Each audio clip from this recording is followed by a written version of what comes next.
Morning. What message were you hoping the players received from this morning's practice? Well, first of all, today's a disappointing day in my opinion because it was a day that we should have been using to advance our team game, polish things up in certain areas, and it turned into reestablishing a work ethic and holding players accountable for lack of a work ethic in a game. The staff and the players, we get no joy in that at all. It's not fun. That's like sitting in front of my two boys at home and disciplining them for their inactions or poor choices. There isn't a parent in the world that likes doing that, and that wasn't a fun day.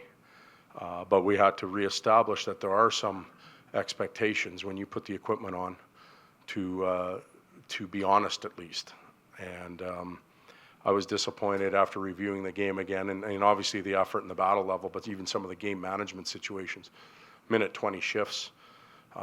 And then still trying to go on offense and complete disregard for back checking. So the day was spent trying to reestablish boundaries and what's acceptable and what isn't. There's a feeling that the things you just spoke of are endemic. There are players in your dressing room that will never learn not to pull that game out of their hat, and they will never learn to be responsible back checkers and change as needed. Is that a sound theory?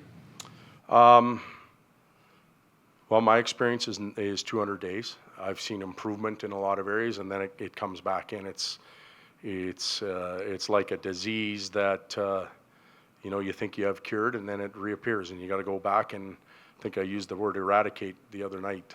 You've got to get it out of your system. I think it's dangerous this time of the year to really get emotional too, and that's what we are right now as a staff and players as well, because then sometimes you do make poor decisions heading into the summer. But we'll deal with right now. We'll live in the moment, and we'll try and fix that, and then we'll deal with the rest later. The mistakes you just pointed out, if they would have been rookies, would they be easier to handle than if a couple of incidents happened with players that played 5 years? Yeah, see, I think we're at game 80, so we don't have any rookies now. Osterley, a few other guys that are up from the minors, but everybody's a veteran now. I think what you're asking me, Maddie, is experience. If you're 400 game experienced guy versus a 80 years, 40 game experienced guy, you get a little bit of leeway there. But the experience, and the decision to complete a back check or actually perform in a back check, I know the guys, I watch the kids in the USHL play all the time, and I watch Brandon, and they know right from wrong. They know when they need to do it. So I don't think the 300 or 1,000 game scenario comes into play in this case. Are you talking about when you talk about guys you watched on film again and were disappointed in, are more of your issues with the guys who have been here the longest? No, the group. You've been a player, you've coached at a lot of different levels. Some guys, for whatever reason, someday the light just goes on for them and they understand it. Can you get a sense of when that time is for certain players? And is that a risk or concern that some of the guys, maybe the light goes on when they go elsewhere next season, and for whatever reason it hasn't come on here? Well, I think every individual is different. Doug Wilson always used to tell me that the male brain doesn't mature until 25. We've got a lot of young players that are making mistakes, but it goes back to the experience. You know right from wrong in certain situations, and if you choose to be lazy and wrong, that's just a negative choice. You have to fix that. Nobody's perfect. We're far from a 50-win season. We're far from what the Washington Capitals are doing. We're at the bottom of the league, and we're working hard to get out of the bottom, never mind just to get in the playoffs. And then once you're in the playoffs, there's 16 more teams that you have to be better against. So we got a long way to go. And, the players have to understand that. Like, it's not just about getting out of the bottom and out of the lottery. It's about beating the top 16 teams. When you talk to players and how much of this is coaching, or how much of it just falls on the individual player himself? And can you help a player as a coach learn to, as you say, eradicate the negative parts of their game? Like, what can a coach do in a situation? That's our job. That's our job to do that. And the last thing we will do here, separate the staff from the players. We're in it with them. Todd, Jay, Woody, Jim, Ian, Schwartzy were just as bad as the players the other night. I made many mistakes on the bench. My belief system was low. And they probably look to me and they look at my body language and my verbal cues and they read off of that a little bit too. So I'm just as responsible as the players are. And yes, we can help them, and that's our job to help them. When a team is down 4 goals, say in the third period, are you looking for a physical response, a get mad response, or are you seeing, let's just get this game, just the players just get this Well, game? I think it's, down 4 goals or 5 goals with 4 minutes left, it's too late. It's too late. So now you want to go and you be physical? It makes no sense to me. It never has in this game. Play the first 50 minutes that way. And then you're worn out, you're tired, you're sore, and maybe it didn't work your way, and then you take the foot off the gas a little bit there. But we went backwards. We didn't have our foot on the gas, and we decided to, I guess play hard at the end. Some of these players that they've just been here too long, been doing too much losing, and I'm not prepared to say that. Do you get the sense though, Todd, and you wanted to kind of go to school on things at the end of the year here and pull some information out? Is there any level of concern in what you're seeing that maybe there's some guys that don't appear to want to be here based on what they're giving you? Yeah, and I don't think that either. I'm not going there. I don't believe that. So, the other night could have been our 8-1 game in where were we? Yeah, New York. It could have been another game earlier in the year when we didn't play well in Toronto. We lost 3-0. We didn't perform really well. You have those games throughout the season. The circumstances make it a little tougher for me, but maybe it was one of those games. So disappointed, hold them accountable, but not panic. And, if it's repetitively done now for the next 2 games, then I think they're showing us something. I think this is character time of the year. This is when you reveal your character. You can reveal it in 28, 29, and 30, or you reveal it 1, 2, and 3 when you're lifting the cup. And everybody in between reveals their character at some point.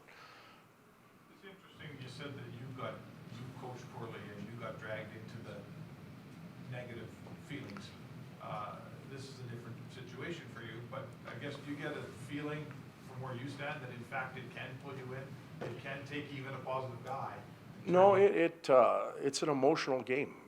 You're disappointed in your classroom, and my comment there was more to let you know that it's not us just poking the players. We're responsible for their performance as well, and we have to evaluate our impact on the game as well. And we're down 2-0 heading into the third. I thought we were being outworked. The score, I mentioned to the players between the second and third, the score doesn't matter. Let's just establish a work ethic that's, at least feasible to play a competitive period. And we didn't do that. We went further away. So that was disappointing. After what happened on Saturday, Todd, and looking ahead to Wednesday, there's going to be a lot of alumni here. There's going to be a lot of focus on Rexall, the Final Eight fielders. Are you worried? Coming off Saturday and then going into that?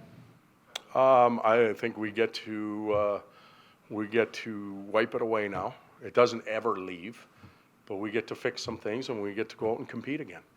And it's pretty simple. Like, it really is. We get that again, we'll be disappointed. We get what we have had for the majority of the games, even down the stretch, going to LA, Anaheim, San Jose, some of those tough buildings to play in. We get that, we'll be fine. I don't know if we'll win the game, but if we get that, we'll move forward. We'll take a tiny little step forward. Next game would be still a false positive. If they play well, they should play well. It's the final game in Rexall Place.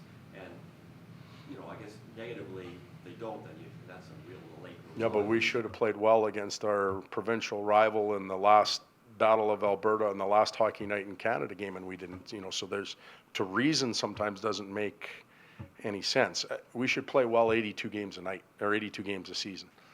Todd, when you watch the games where you felt your team had the competitiveness that you'd hope from them, What are some of the things when you break it down then? A lot of people think, oh, they just need a puck-moving defenseman, that solves all the problems. I don't necessarily agree with that. What do you see as a coach, and even when the effort's there, is We it- could have had Bobby Orr and Paul Coffey play for us last game. Wouldn't have mattered. Because it just like I told the players, the video they saw today had nothing to do with talent. It had nothing to do with adding a goaltender or two defensemen or changing out core forwards or bringing in big tough guys. It had to do with game management. It had to do with deciding whether or not you really wanted to do it or not. It had to do with playing as a group or a unit versus individuals. Simple as that. It had nothing to do with the talent level. But when your team has played well, do you, and you've had a chance now to see it, like, do you need still better defensive zone coverage first because you still give up more goals than you're scored? Is that the bigger issue? Is it moving the puck up the ice? We need to close the gap from both ends. We've closed it defensively. We've took our goals against number down and shrunk it immensely from last year. Our goals for are slowly coming up. So it's got to happen from both ends to work towards more success. Topic, can we assume that Clefbaum's foot is much more serious than we think? Well, it's his leg, so it's not his foot. And from what I've been told, when he shows up at training camp next year, well, we won't even talk about it. He should be good to go. If our team played well enough to have a chance at an opportunity further into the playoffs, maybe he would have been there. But right now, it doesn't make a lot of sense for us to keep putting him on the ice and having it creep to the just about their line and then go back. Let's just let him go and heal. On that note, room's open, thank you. Okay, thanks.